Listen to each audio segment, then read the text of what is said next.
Hello everyone, welcome back to my another video. So in today's video I will be discussing some questions of physical chemistry.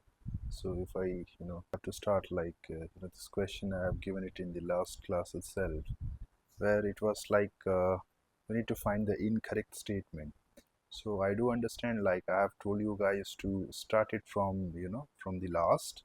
So अगर आप देख पाएंगे यहाँ पे then BOH whole twice की initial moles कितने हैं 0.1 मोल.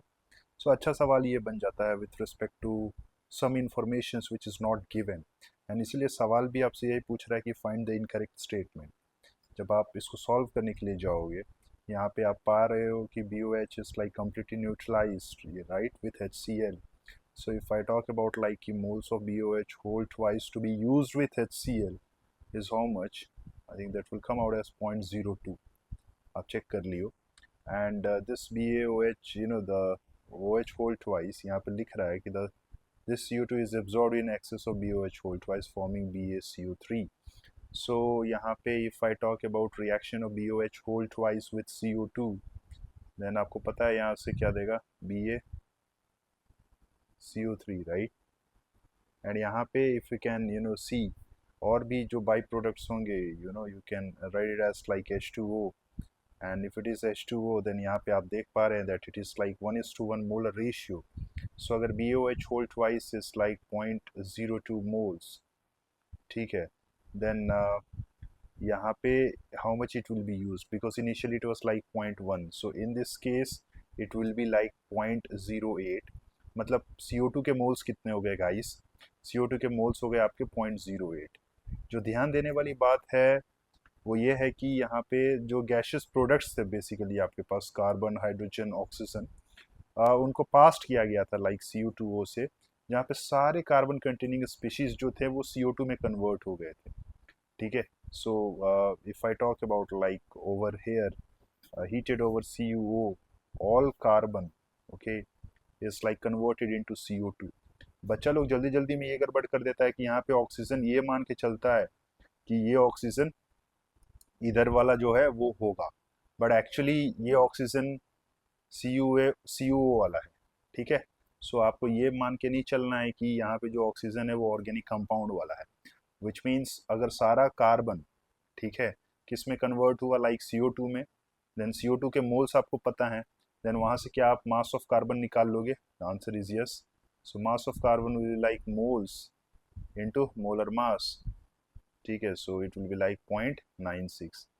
तो आपके पास जो ऑर्गेनिक कंपाउंड था गाइस विच वाज लाइक 5.8. ठीक है. तो वहाँ से अगर मैं पूछूं कि mass of hydrogen and oxygen कितना हो गया, then it will be like 5.8 minus 0.96. आप इसको सॉल्व करना. ठीक है. Then you will be finding like it will come out as 5.84. Check कर लियो. सॉरी 4.84. अब यहाँ पे जो है वो ये बात ध्यान में रखनी है आपको कि हाइड्रोजन एंड ऑक्सीजन का मास 4.84 है, विच मीन्स यहाँ से option number A and option number D ऐसे ही रूल्ड आउट हो जाता है, इनकरेक्ट हो जाएगा वो. अब यहाँ पे एक बात और बोल रखा था इसने कि जितने भी गैशियस मिक्सचर हैं उनको पास किया गया था लाइक थ्रू हॉट कॉपर, जहाँ पे सारे ऑक्सीजन जो थे वो वाटर में कन्वर्ट हो रहे हैं. मतलब सारे oxygen if they are going into water, ठीक है, देन अब यहाँ पे अगर वाटर का डेटा दिया हुआ है तो फिर आप ऑक्सीजन का अमाउंट निकाल सकते हो. एंड ऑफ कोर्स ऑक्सीजन जो है वो वाटर में जा रहा है, but at the same time hydrogen के साथ कंबाइन हो रहा होगा. ठीक है. विच मीन्स अगर यहाँ पे आप ऑप्शन बी जाते हो चेक करने, या फिर अगर आप मान के चलते हो कि ऑप्शन सी सही है, देन इसके अगेंस्ट मास ऑफ ऑक्सीजन इतना निकल कर आएगा फॉर श्योर 100%. अगर मास ऑफ ऑक्सीजन इतना निकल कर आएगा और आप बी और सी को सही मार्क कर दोगे, देन आप गलत हो जाओगे. क्यों?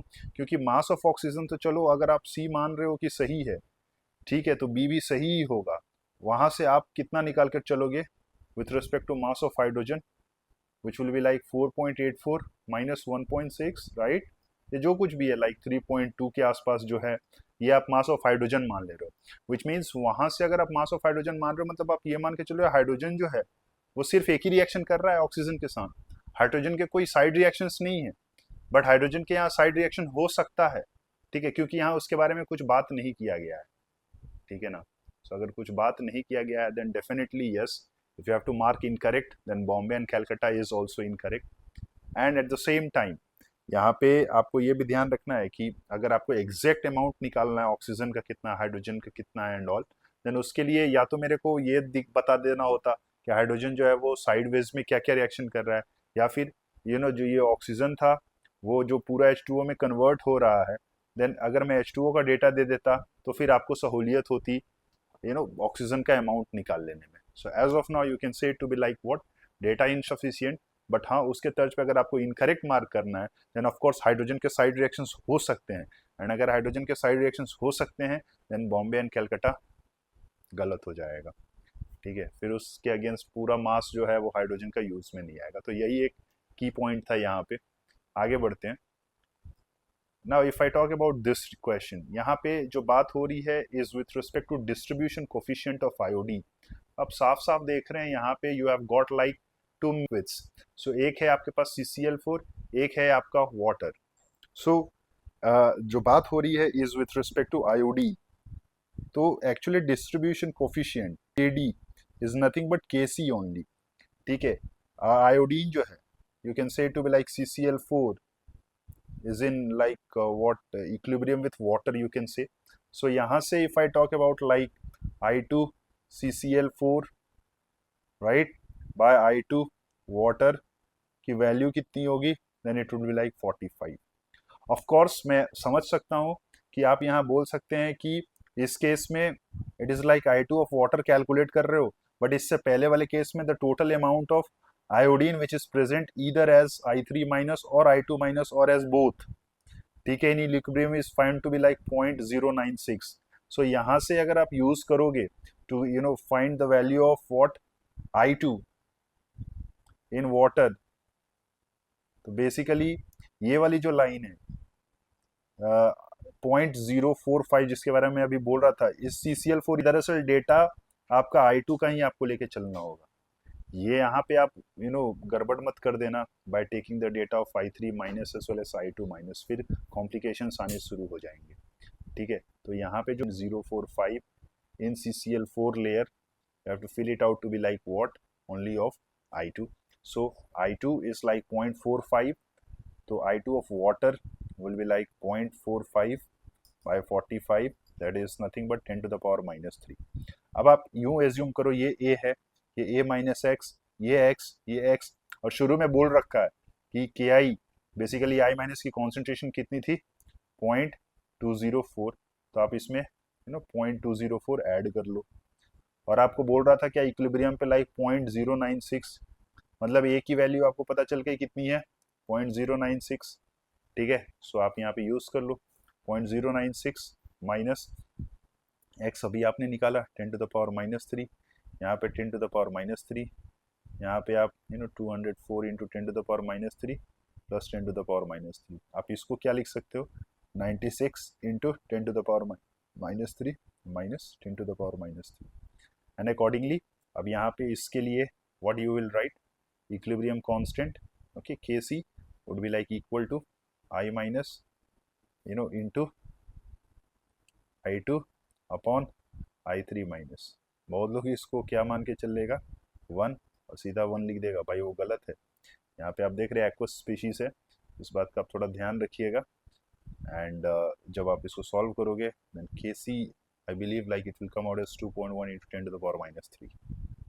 सो यही की पॉइंट था यहाँ पे जिसका आपको ध्यान रखना था। उसके बाद आपके पास एक ब्लड है तो दैट फ्रीजेस एट 272 केल्विन। जो ध्यान देने वाली बात है वो is with respect to this data, if you can see ये एब्सोल्युटली इररेलेवेंट हो जाता है यहाँ पे, ठीक है।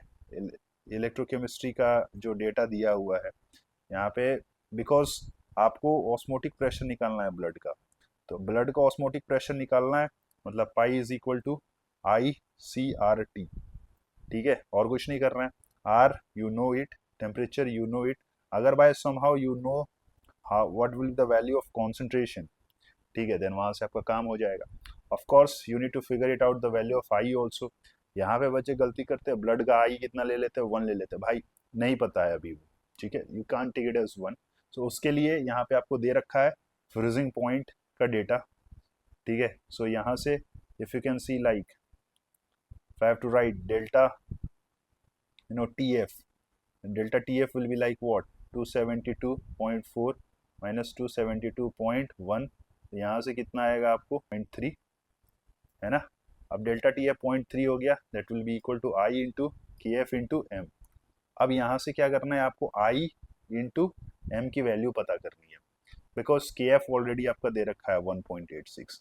सो आई इंटू एम की वैल्यू कितनी हो जाएगी, it will be like 0.3 by 1.86। अब यहाँ पे ये जो वैल्यू निकल कर आया है, हमें पता है कि यहाँ मोलैरिटी है एंड यहाँ पे सॉरी ये मोलैलिटी है एंड यहाँ पे मोलैरिटी होगा। सो फॉर डाइल्यूट सोल्यूशन आप मान के चल सकते हो कि मोलैरिटी एंड मोलैलिटी क्या होता है, सेम ही होता है। ये वैल्यू आप इधर पुट कर देना, ऑस्मोटिक प्रेशर आपका निकल जाएगा।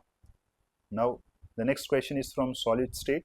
Olivine series of minerals contain metals of +2 units of charge, ठीक है, जो कि सब्स्टिट्यूट कर लेंगे for one another, and because of that, since they can substitute, the volume of the unit cell will remains the same, so that will not be impacted.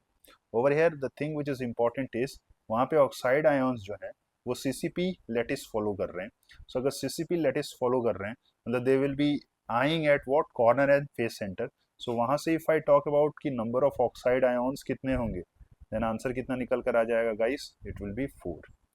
Eight the same time अगर आपके पास CCP के अंदर number of ions कितने हैं, 4, then Si+4 जो है वो tetrahedral void occupy कर रहा है एंड टेट्राहेड्रल वॉइड कितने हो जाएंगे, 8। सो यहाँ से if I talk about like number of Si4+, then वो कितने होंगे, 8, but it is occupying 1/8 only, so that will come out as 1।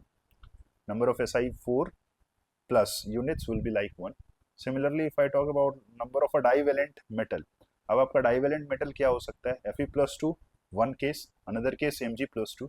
So if I talk about like number of Fe+2 और Mg+2, then वो कितना हो जाएगा, octahedral voids कितने होंगे, like 4, it is occupying 1/2, so it will come out as 2. So वहाँ से अगर मेरे को formula लिखना होगा, then what formula I can write? I can write it as like Si, फिर Fe2 and फिर O4, और I can write it as like what, Si and then Mg2O4। यहाँ से आप क्रॉस वेरीफाई कर लेना, ऑक्सीजन के कारण you will be like -8, silicon के कारण +4, इधर Fe+2 2 था तो यहाँ पे +4 होगा। तो चार्ज भी जो है वो आपका परफेक्टली बैलेंस्ड है। सो ऐसा कोई इश्यूज है नहीं with respect to the first part, ये बहुत ही आसान सवाल था। बट सेकंड क्वेश्चन में आपसे मोल परसेंटेज पूछ रहा है, ठीक है। सो ये भी बहुत आसान हो जाएगा बिकॉज डेटा ही उस तरीके से सजा के दिया गया है कि प्योर मैग्नीशियम सिलिकेट 3.10 है, प्योर फेरस सिलिकेट 4.50 है एंड इंटरमीडिएट मिनरल की जो डेंसिटी है वो कितनी है, 3.8।